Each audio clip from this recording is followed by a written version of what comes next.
iconic smugglers, long-lost Jedi, and maybe, just maybe, the live-action debut of a beloved video game character. Like any Star Wars series, Obi-Wan Kenobi is bound to be filled with fan-favorite characters and cameos. But who exactly might show up? Keep watching to find out. Eagle-eyed Star Wars fans doubtless got a thrill seeing a familiar-looking sidearm in the first trailer for Obi-Wan Kenobi.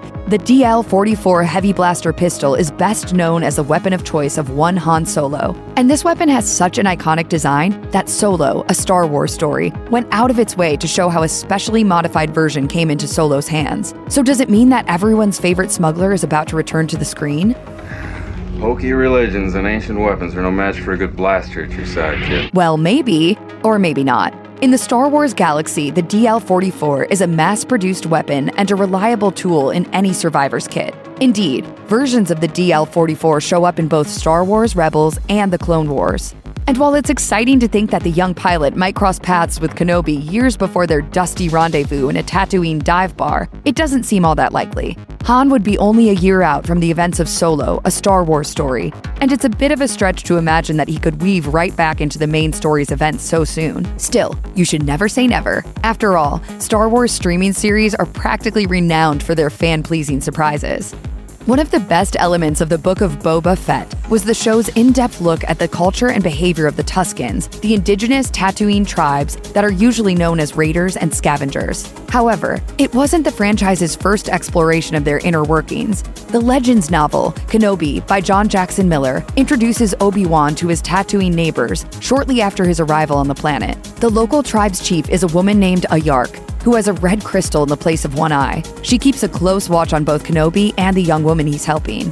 Ayark became a canon character a few years later in Miller's short story Rights. In this tale, found in the From a Certain Point of View collection, she is still a tribal chieftain when Luke Skywalker passes through her territory to seek out Old Ben. While this cameo was most likely included as an Easter egg for the most fastidious Star Wars fans out there, it's still possible that Obi-Wan might run into a certain one-eyed Tusken during his adventures on Tatooine. Ahsoka Tano isn't merely Anakin Skywalker's estranged apprentice. Over the years, she has become a foundational link between Jedi generations. As a key member of the fledgling rebellion, one who survives right until the post-Return of the Jedi era, it's understandable that she is now pretty much everywhere in the Star Wars franchise. So, will Ahsoka appear in Obi-Wan Kenobi to bolster the spirits of her former mentor? Considering Dave Filoni's involvement in the show seems to be much less hands-on than The Mandalorian or the Book of Boba Fett, it's probably quite unlikely. Filoni is the creative most heavily invested in Ahsoka's future, and he's currently watching over her own upcoming Disney Plus series. Not only that, but Kenobi's story is about coming to grips with his loneliness and trying to spark some hope in his darkest hour. A surprise appearance from Ahsoka could easily contradict this premise. As a result, except perhaps a possible stinger at the very end of Obi-Wan, the chances are that she's going to sit this one out. Do or do not. There is no try. Putting Ahsoka aside, it may be more reasonable to guess that the Jedi's most mysterious master might make an appearance instead. Whether Obi-Wan is grappling with his memories of the Clone Wars or trying to attune himself to the wider Force, it's entirely possible that he might at least sense Yoda reaching out, hoping to teach his fellow Jedi the lessons he learned in the final months of the war. Kenobi transcends death when Darth Vader strikes him down on the Death Star in A New Hope, and the franchise has spent decades doling out clues about how he pulled it off. The clearest answers came via some Obi-Wan stories that are now out of canon, but traces of this journey remain in the Clone Wars episodes Voices, Destiny, and Sacrifice. In this arc, Yoda takes up the thread of Qui-Gon Jinn's struggle to master the living Force, giving him the tools to become a Force ghost after death. It's a key tool in keeping the Jedi alive after the Empire's rise, and one that is explicitly referenced in Revenge of the Sith.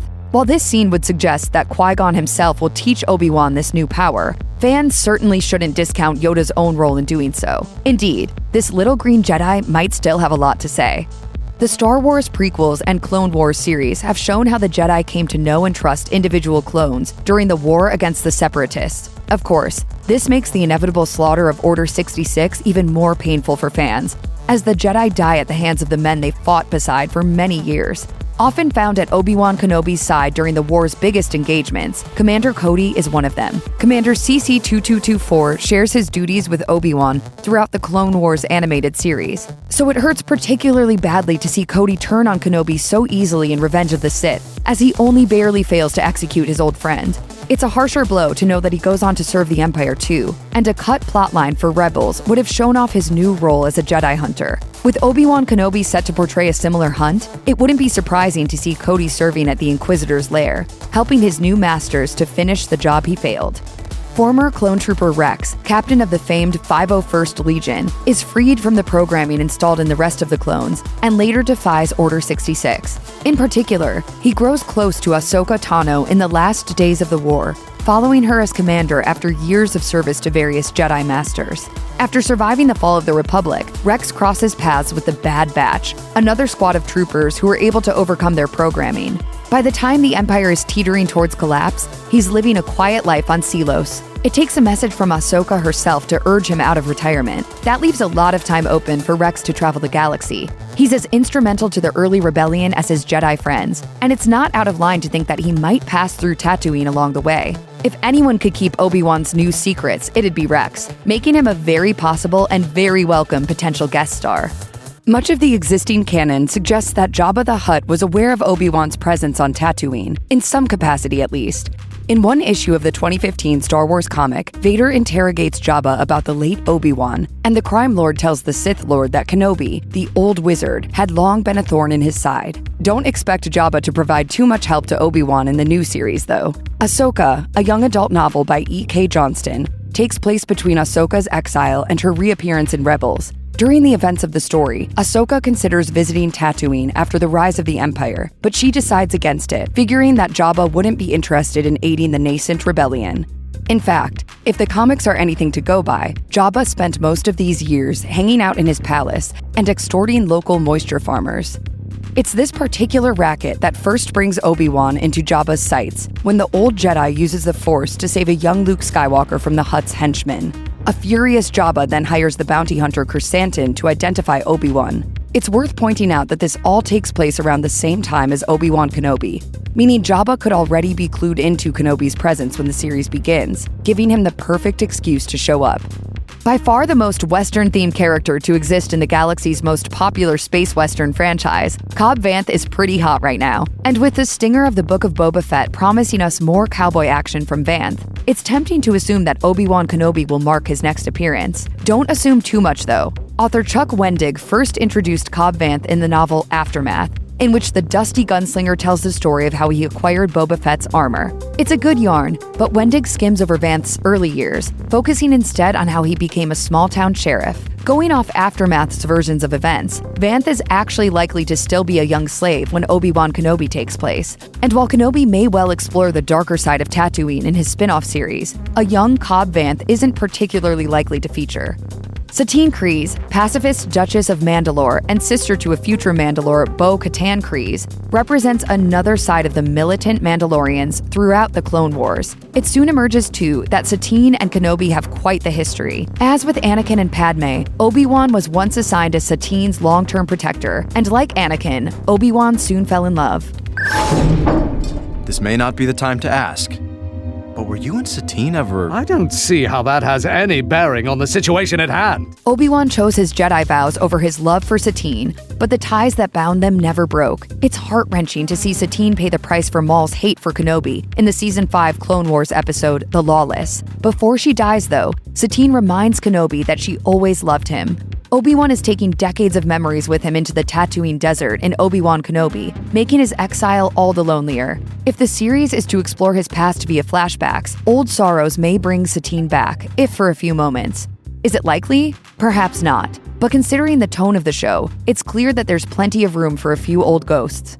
Cal Kestis is another Jedi who barely escaped the slaughter of Order 66. Respawn and EA's video game Star Wars Jedi: Fallen Order follows his attempts to stay ahead of the Inquisitors and keep Force-sensitive children safe from the Empire. Cal was an instant favorite with fans, and it certainly feels like his entrance into the wider Star Wars franchise is now inevitable. For one thing, Cal's adorable sidekick droid BD-1 saw one of its droid siblings appear in the Book of Boba Fett. Cal's voice and motion capture actor Cameron Monaghan also recently premiered his lightsaber for the Galaxy's Edge collection. And with Obi-Wan Kenobi taking place about 5 years after the events of Fallen Order, it's easy to see how these two Jedi could neatly cross paths, letting Kenobi know that, despite the tribulations of his exile, he is far from alone in the galaxy.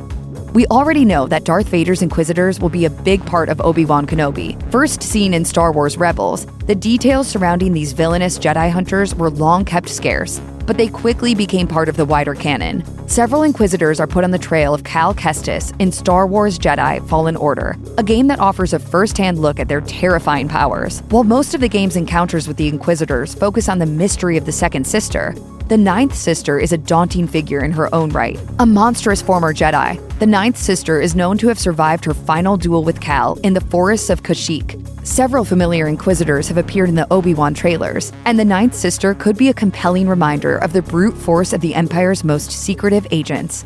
Check out one of our newest videos right here. Plus, even more SlashFilm videos about your favorite shows are coming soon. Subscribe to our YouTube channel and hit the bell so you don't miss a single one.